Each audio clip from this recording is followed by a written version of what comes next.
Walking by the Spirit, escaping the control of the flesh. Walking by the Spirit is not a poetic metaphor, nor is it a religious slogan meant to inspire momentary emotion. It is a lived reality that stands in direct opposition to the most natural impulse of the human condition, the rule of the flesh. From the moment a person becomes spiritually awakened, an internal conflict begins. This conflict is not symbolic, it is not imaginary, it is not psychological alone. It is a real, daily, often exhausting struggle between two governing forces that cannot coexist peacefully. One seeks surrender to God, truth, discipline, and eternal purpose. The other seeks comfort, control, pleasure, fear, pride, and immediate gratification. The flesh does not simply represent physical desires. It is a system of self-rule. It is the instinct to place the self at the center of decision-making. It is the refusal to trust God fully. It is the urge to preserve ego, safety, validation, and control. The Spirit, on the other hand, calls for surrender, obedience, trust, patience, humility, and faith beyond what the senses can confirm. To walk by the Spirit means to live guided by what is unseen, eternal, and often uncomfortable to the natural mind. Many believers struggle not because they lack faith, but because they underestimate the resistance of the flesh. The flesh does not willingly give up authority. It does not step aside quietly when the Spirit begins to lead. Instead, it reacts, it negotiates, it distracts, it justifies, it disguises itself as wisdom, self-care, realism, or even spiritual discernment. This is why so many sincere people remain spiritually stagnant for years. They believe in God, but they still live under the quiet control of the flesh. This teaching is not meant to condemn. It is meant to awaken. Escaping the control of the flesh is not about perfection. It is about awareness, alignment, and consistent surrender. The Spirit does not force control. He invites cooperation. The flesh, however, demands obedience through fear, craving, and habit. Understanding this difference is the first step toward freedom. In the following topics, we will expose how the flesh operates, why it resists Spirit-led living so aggressively, and how true spiritual freedom is not found in external change, but in internal governance. This journey is not easy, but it is the only path that leads to lasting peace, clarity, and alignment with God's purpose. The nature of the flesh and why it seeks control. The flesh is not merely a collection of sinful behaviors, it is a governing principle rooted in self-preservation and self-rule. Long before a person commits an outward act, the flesh has already made a decision internally to protect the self at all costs. This is why the flesh reacts so strongly against surrender. Surrender threatens control, and control is the flesh's greatest currency. From the earliest moments of life, human beings are conditioned to rely on what they can see, touch, predict, and manage. This conditioning strengthens the flesh. It teaches the mind that safety comes from control and that uncertainty is dangerous. When a person begins to walk by the Spirit, that belief system is challenged. The Spirit leads into unknown territory. He calls for trust without guarantees, obedience without immediate reward, and faith without visible confirmation. To the flesh, this feels like death. The flesh resists not because it is evil in the dramatic sense, but because it is afraid. Fear is the foundation of fleshly control. Fear of loss, fear of rejection, fear of suffering, fear of insignificance, fear of surrendering identity. When the Spirit begins to lead, the flesh interprets it as a threat to survival, even when the soul knows it is the path to life. This resistance often manifests subtly. The flesh rarely says, "Do not obey God." Instead, it says, "Not now." It says, "Be practical." It says, "God understands." It says, "You need to protect yourself." These thoughts feel reasonable, logical, even wise. That is what makes the flesh so dangerous. It does not always tempt with obvious sin. It tempts with rational delay and comfortable compromise. One of the clearest signs of fleshly control is emotional reactivity. When the flesh governs, emotions dictate decisions. Anger leads to speech without wisdom. Fear leads to withdrawal from calling. Desire leads to attachment. Offense leads to division. The Spirit, however, produces restraint, discernment, and peace, even in pressure. This contrast reveals who is truly in control. The flesh also thrives on identity rooted in performance and validation. It needs recognition, it needs affirmation, it needs comparison. The Spirit strips these needs away. He anchors identity in being rather than doing, in belonging rather than achieving. This is deeply uncomfortable for the flesh because it removes external sources of worth. Another critical aspect of fleshly control is its attachment to the past. The flesh replays old wounds, regrets, and failures, using them as justification to avoid obedience.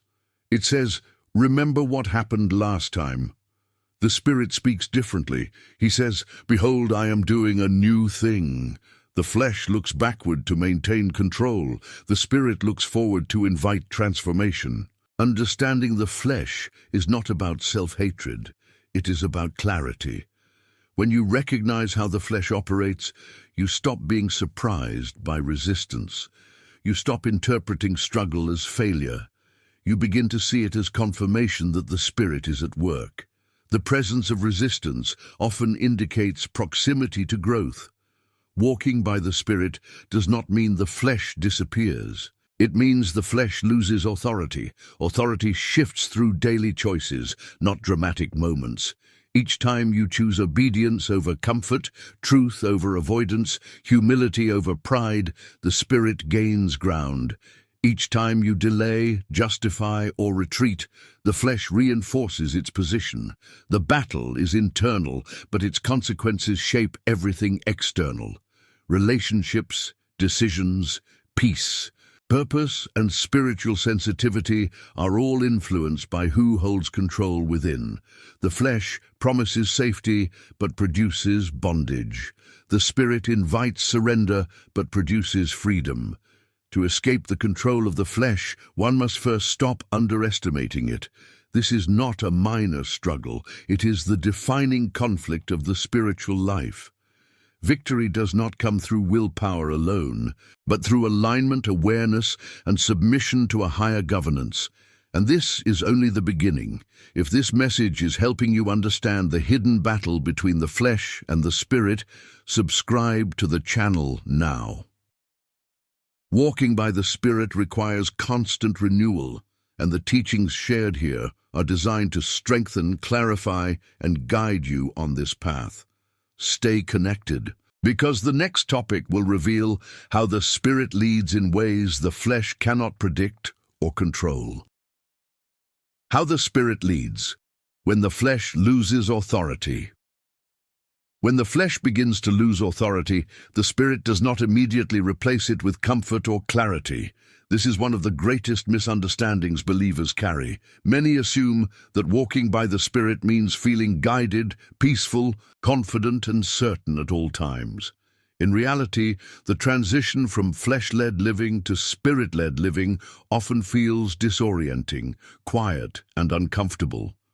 The Spirit leads differently than the flesh, and until the soul learns His language, obedience can feel like walking in darkness with trust as the only light. The flesh leads through urgency. It pushes, pressures, and demands immediate resolution.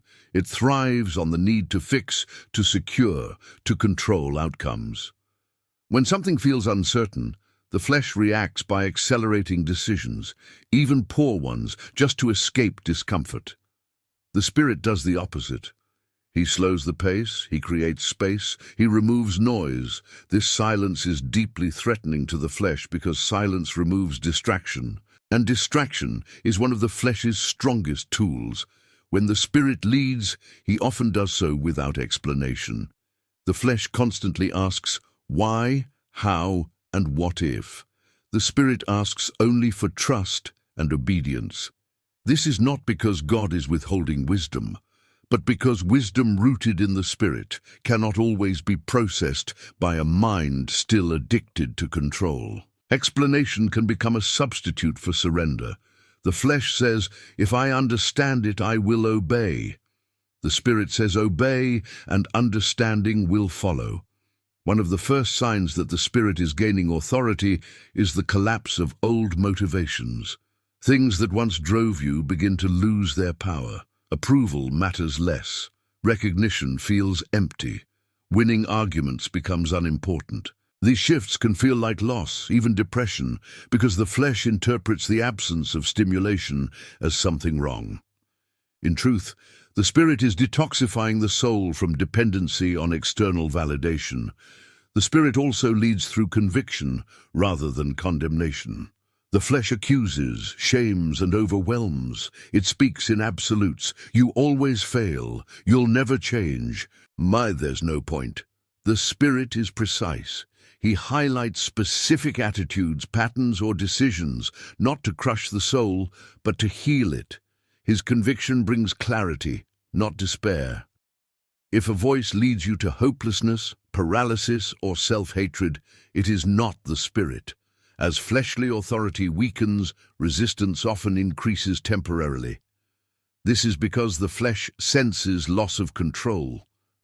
Old temptations resurface, emotional triggers intensify, doubts grow louder. Many misinterpret this as regression, but it is often the final push of a system that is being dismantled. The flesh fights hardest when it knows its time is ending. The spirit leads internally before he leads externally. This is critical. Many want the spirit to change their circumstances, relationships, or direction without first changing their inner governance. But external change, without internal transformation, only replaces one form of bondage with another. The spirit begins by reshaping desires, reactions, and perceptions. When those shift, external alignment follows naturally. Another defining feature of spirit-led living is restraint. The spirit does not rush to defend ego, justify behavior, or respond to every provocation. Silence becomes a form of strength. Waiting becomes an act of faith. The flesh sees silence as weakness. The spirit sees it as power under control. This restraint often confuses others, especially those accustomed to emotional reactivity, but it marks a deep internal shift. Walking by the spirit also changes how pain is interpreted. The flesh seeks to avoid pain at all costs, even if avoidance leads to long-term damage. The spirit does not glorify pain, but he uses it. He transforms suffering into refinement rather than punishment. When the spirit leads, hardship is no longer seen as abandonment, but as alignment. This perspective does not remove pain, but it removes despair. The spirit also disrupts false peace.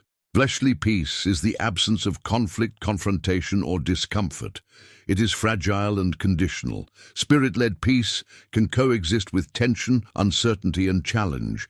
It is rooted in trust rather than circumstances. This is why spirit-led individuals can remain steady while everything around them shifts. As the flesh loses authority, identity begins to stabilize. The constant need to prove, perform, or protect fades. The soul no longer needs to exaggerate strengths or hide weaknesses. Authenticity replaces image management. This freedom often feels unfamiliar at first. The flesh is accustomed to masks. The spirit calls for truth, even when truth feels exposed. The spirit also reorders priorities. Time, energy, and focus naturally move toward what is eternal rather than urgent. Prayer becomes less about asking and more about alignment. Scripture becomes less about information and more about transformation. Obedience becomes less about duty and more about resonance. These changes are subtle but profound. One of the most challenging aspects of spirit-led living is learning to wait without anxiety. The flesh equates waiting with danger. It assumes that inactivity leads to loss. The spirit teaches that waiting can be active trust. In waiting, the soul learns dependence. In dependence, pride dissolves. In humility, clarity emerges. When the Spirit leads, relationships also change. Some deepen, others fall away. This is not because the Spirit isolates, but because alignment exposes incompatibility. The flesh clings to relationships for security. The Spirit values relationships rooted in truth. Letting go can be painful, but it creates space for healthier connections. The flesh constantly seeks certainty before commitment. The Spirit asks for commitment before certainty. This reversal is one of the greatest hurdles in spiritual growth.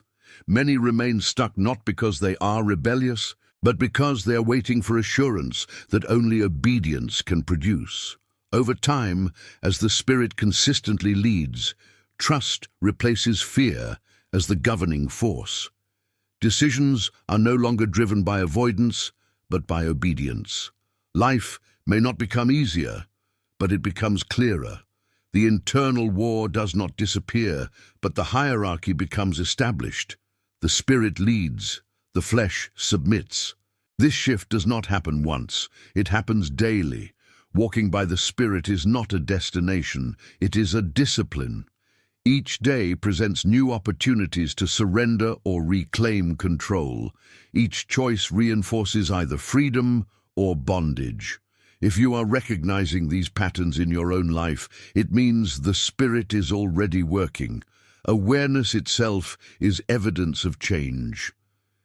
Stay attentive, stay surrendered, and continue learning.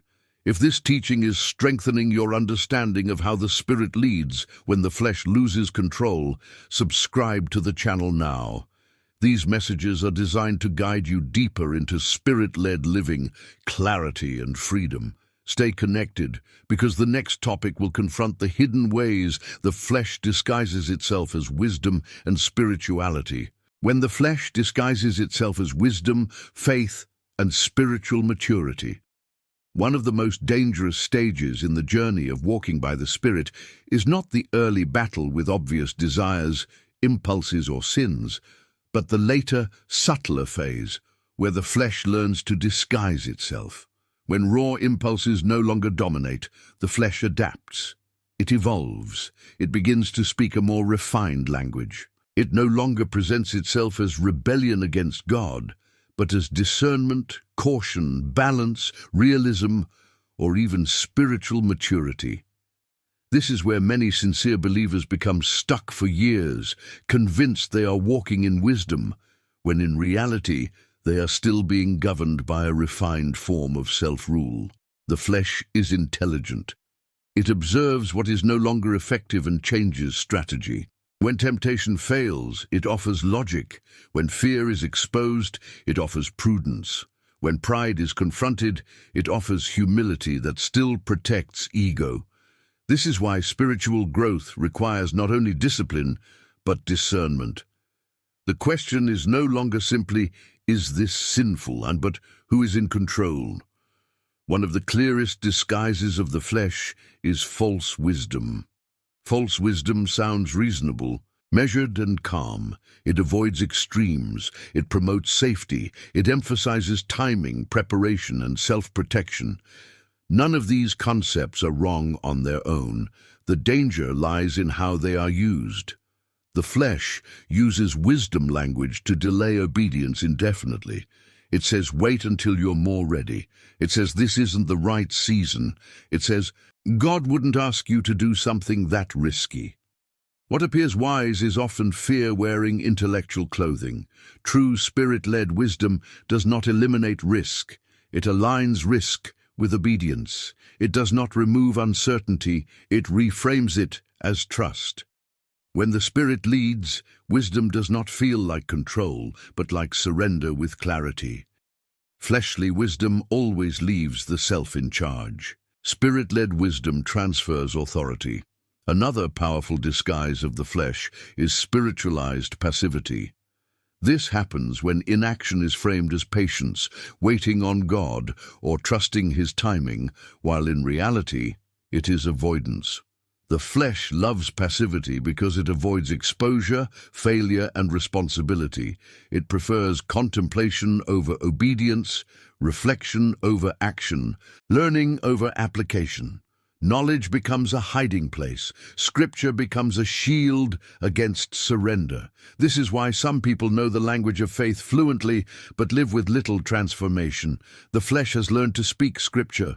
It quotes verses about rest, peace, and patience, while quietly resisting the verses about dying to self, taking up the cross, and obedience without guarantees. Selective spirituality is one of the flesh's most effective tools. Another subtle disguise is emotional self-protection presented as boundaries. Healthy boundaries are necessary, but the flesh often uses the concept to justify isolation, avoidance of confrontation, and refusal to love sacrificially. It says, "I need to protect my peace," when what it really means is, "I don't want to be uncomfortable." The Spirit protects peace internally, not by controlling external circumstances, but by anchoring the soul in truth. Fleshly peace depends on controlling people, environments, and outcomes. The flesh also disguises itself as humility. This false humility minimizes calling, avoids responsibility, and rejects growth opportunities under the guise of modesty. It says, "I'm not ready, I'm not qualified, others are better than me," while secretly fearing exposure and failure. True humility does not deny what God has placed within you. It submits it to His purpose.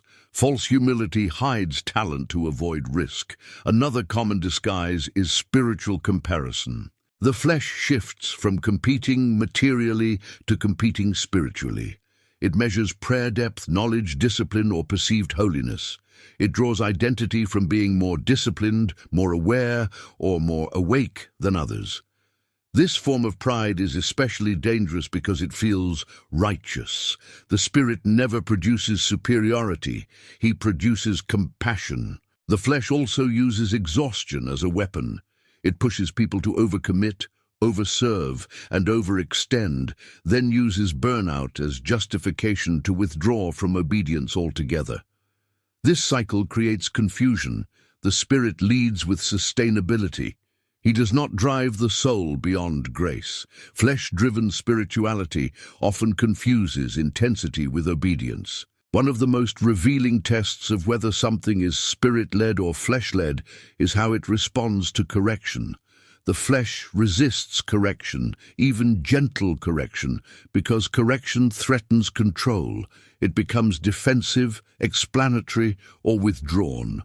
The Spirit receives correction with openness, even when it is painful. He recognizes that growth requires exposure. The flesh also disguises itself through emotional narratives.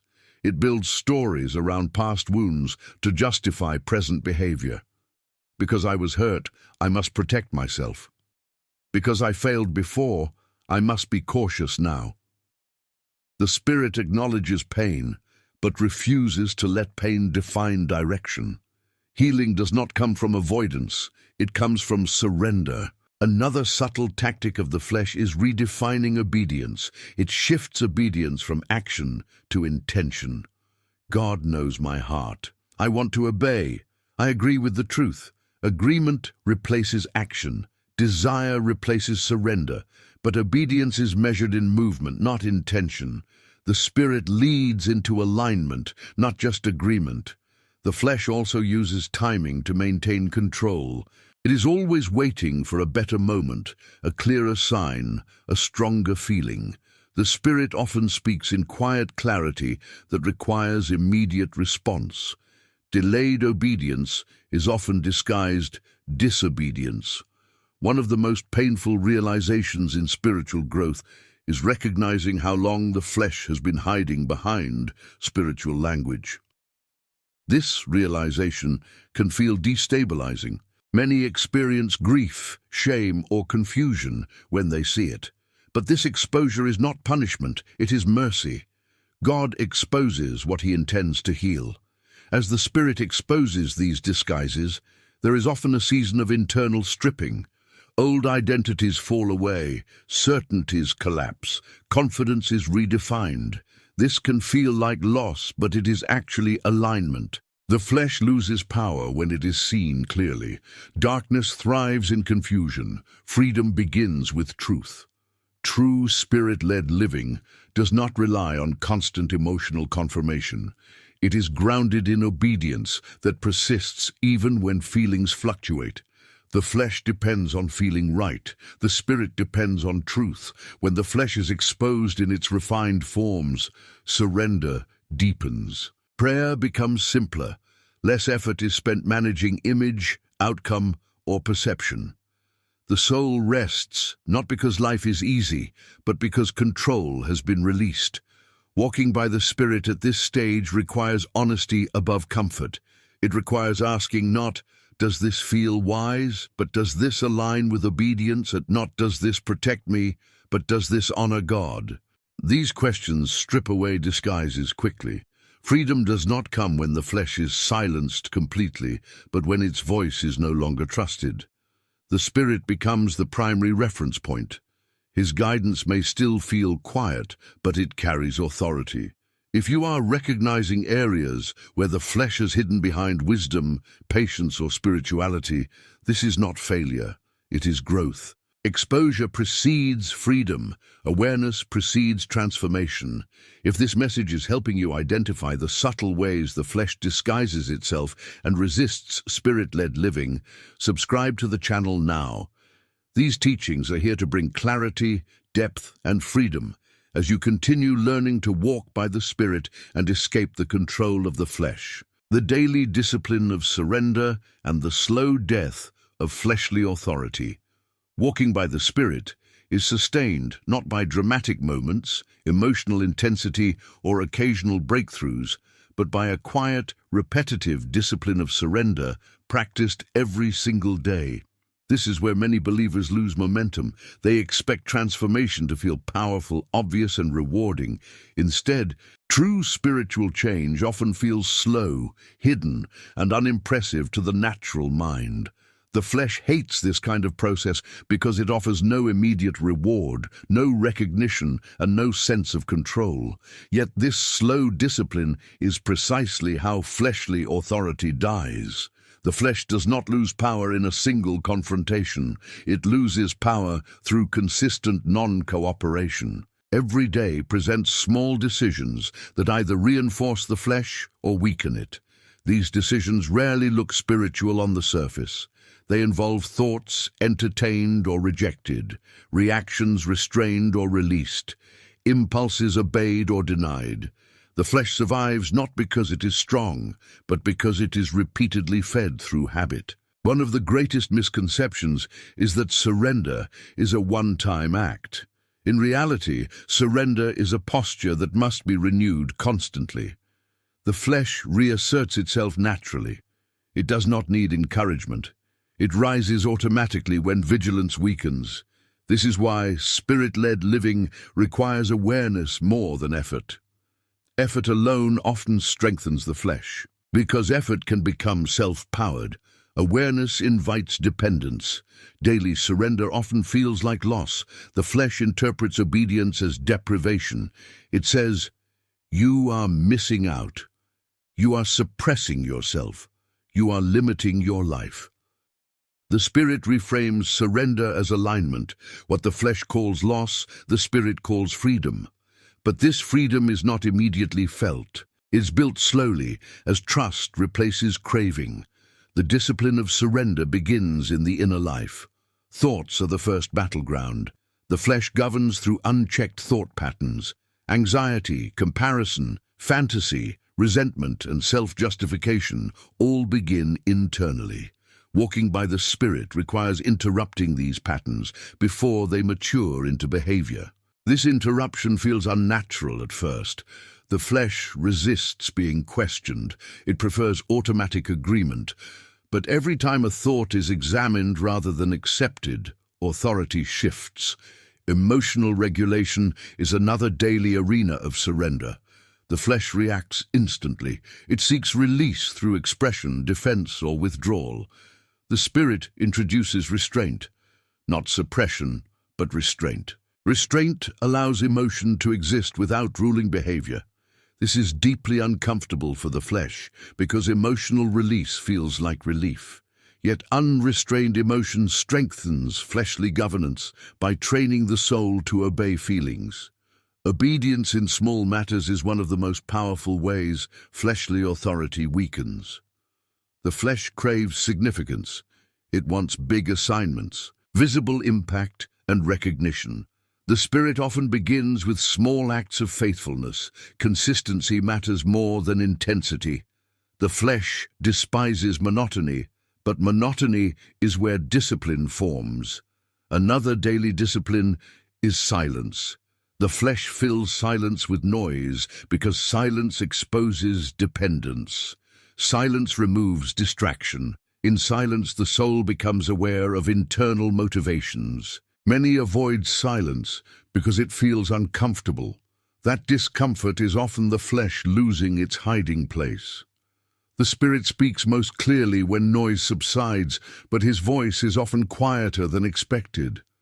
Learning to remain still without forcing answers is a discipline that dismantles control. Time is another area where surrender is tested daily. The flesh prioritizes urgency. It demands immediate productivity. The spirit reorders time around purpose rather than pressure. This does not mean inactivity, but intentionality. When time is surrendered, life slows internally, even if externally busy. This internal pace shift threatens the flesh because urgency creates the illusion of importance. The discipline of surrender also includes accepting limitation. The flesh resists limits. It wants to do everything, fix everything, control everything. The spirit honors boundaries that protect alignment. Accepting that you cannot manage outcomes, change people, or control timing is a form of daily death to the flesh. This acceptance often feels like weakness, but it produces peace. Another critical aspect of daily surrender is obedience without emotional confirmation. The flesh depends on feeling right. The spirit depends on truth. Many abandon obedience when feelings fade, assuming something is wrong. In reality, feelings fluctuate naturally. Walking by the Spirit means continuing alignment even when motivation is low. This consistency starves the flesh of its emotional leverage. The flesh also resists routine. Routine removes novelty. Novelty feeds desire. Spirit-led discipline often looks repetitive: prayer, reflection, restraint, humility. Over time, these practices reshape desire itself. The flesh loses power, not because it is attacked aggressively, but because its fuel supply diminishes. Surrender also involves relinquishing outcomes. The flesh measures success through results. The spirit measures faithfulness through obedience. When outcomes are surrendered, disappointment loses its grip. This does not eliminate desire for good results, but it removes identity attachment. The flesh fears obedience without visible reward because it equates value with outcome. One of the hardest daily disciplines is forgiveness. The flesh holds memory tightly. It uses past offenses to justify present resistance. Forgiveness feels like injustice to the flesh. To the spirit, forgiveness is release from internal bondage. Forgiveness does not deny harm, it denies control to the wound. This process is often repeated many times, not because forgiveness failed, but because the flesh reasserts memory. Another area of surrender is speech. Words reveal authority. The flesh speaks impulsively, defensively, excessively. The spirit introduces restraint, truth, and timing. Learning when not to speak is as important as learning what to say. Silence can be an act of obedience. This challenges the flesh, which equates expression with power. As these disciplines accumulate, something subtle but profound happens. The flesh becomes less reactive. Its voice grows weaker, not silent, but less persuasive. Temptations lose urgency. Emotional spikes soften. Decision-making becomes calmer. This does not mean struggle ends. It means hierarchy is established. Many quit this process because it feels slow and unrewarding. But slow transformation produces stable freedom. Fast change often collapses under pressure. The spirit builds foundations, not shortcuts. The flesh wants immediate relief. The spirit offers lasting peace. There will be days when surrender feels effortless and days when it feels exhausting. This variability does not indicate failure. It indicates humanity. What matters is persistence. The flesh regains strength when surrender becomes occasional rather than habitual. Walking by the Spirit is not heroic. It is faithful. It is choosing alignment again and again, often without applause. Over time, the soul learns that surrender is not loss of self, but discovery of true self under God's governance. If you are practicing daily surrender and feeling unseen, uncelebrated, or slow in change, do not be discouraged. This is the path of real freedom. Fleshly authority dies quietly, not dramatically. If this teaching is helping you understand the daily discipline required to walk by the Spirit and weaken the control of the flesh, subscribe to the channel now.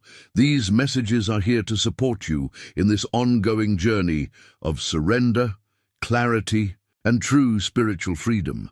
Life after the flesh loses control, freedom, clarity, and the quiet authority of the Spirit. When the flesh finally loses its position as the primary authority, life does not suddenly become easy, perfect, or free of struggle. This is one of the most important truths to understand, because many believers unknowingly remain attached to the flesh through unrealistic expectations of what Spirit-led living should feel like. The victory over the flesh is not the absence of conflict, but the establishment of order. The war does not vanish. It is no longer in charge. The most noticeable change after the flesh loses control is internal. Circumstances may remain complex. Relationships may still carry tension. Responsibilities may even increase. But the inner environment shifts profoundly. Anxiety loses its dominance. Fear no longer dictates decisions. Emotional turbulence becomes less controlling. There is a growing sense of steadiness that does not depend on external stability. This steadiness is not emotional numbness. It is grounded trust. One of the first freedoms experienced is freedom from urgency. The flesh thrives on pressure. It constantly insists that something must be done now, fixed now, decided now. When the Spirit governs, urgency gives way to discernment. Decisions are no longer reactions, they are responses. This alone radically changes the quality of life. Many people are exhausted not because they do too much, but because everything they do is driven by anxiety rather than alignment. Clarity also begins to emerge in unexpected ways. Not clarity about every detail of the future, but clarity about direction. The Spirit does not overwhelm the soul with information. He simplifies. He removes unnecessary options. He narrows focus. The flesh loves complexity because complexity creates confusion, and confusion weakens surrender. The Spirit brings clarity by revealing what truly matters and allowing everything else to lose importance. Another profound shift is in identity. When the flesh ruled, identity was fragile. It depended on success, approval, consistency, or self-image. After the flesh loses authority, identity becomes anchored in belonging rather than performance. You no longer need to prove your worth. You no longer need to defend your position constantly. This does not produce passivity, it produces confidence without arrogance. This internal security also changes how failure is experienced. Under fleshly control, failure feels devastating because it threatens identity. Under Spirit-led governance, failure becomes information rather than condemnation. It reveals areas for growth without defining the self. This is why Spirit-led individuals recover faster from mistakes. They repent without spiraling into shame. They adjust without collapsing. Relationships also undergo transformation. Some relationships deepen because they are no longer fueled by need, insecurity, or control. Others fade naturally because they were built on flesh-driven dynamics that no longer resonate. This can be painful, but it is also freeing. The Spirit does not remove people out of cruelty, He removes them out of alignment. What remains is cleaner, lighter, and more authentic. Communication changes as well. Words become fewer but weightier. There is less need to explain, justify, or persuade. Silence becomes comfortable. Listening increases. The flesh feels threatened by silence because silence removes leverage. The Spirit is not threatened by silence because truth does not need defense. Another subtle but powerful change is how temptation is experienced. Temptation does not disappear, but it loses its emotional intensity. It no longer feels urgent or overwhelming. The flesh thrives on craving. The Spirit weakens craving by reshaping desire. This does not happen overnight. Desire is slowly retrained through consistent obedience. What once felt irresistible begins to feel optional. Peace becomes less fragile. Flesh-based peace depends on control, predictability, and comfort. Spirit-led peace exists even when life is uncertain. This peace is not passive. It is resilient. It allows the soul to face difficulty without panic. This is one of the clearest signs that authority has shifted internally. The Spirit also restores joy, but not the shallow excitement the flesh chases. This joy is quieter, steadier, and deeper. It is not dependent on stimulation. It can coexist with sorrow. Flesh-driven happiness collapses under pressure. Spirit-led joy endures through it. Another change is the relationship with time. When the flesh ruled, time felt scarce, threatening, and heavy. There was always a sense of falling behind. Under Spirit governance, time feels purposeful rather than oppressive. Patience increases. Waiting becomes tolerable. The constant fear of missing out fades because trust replaces comparison. The Spirit also produces a quiet authority.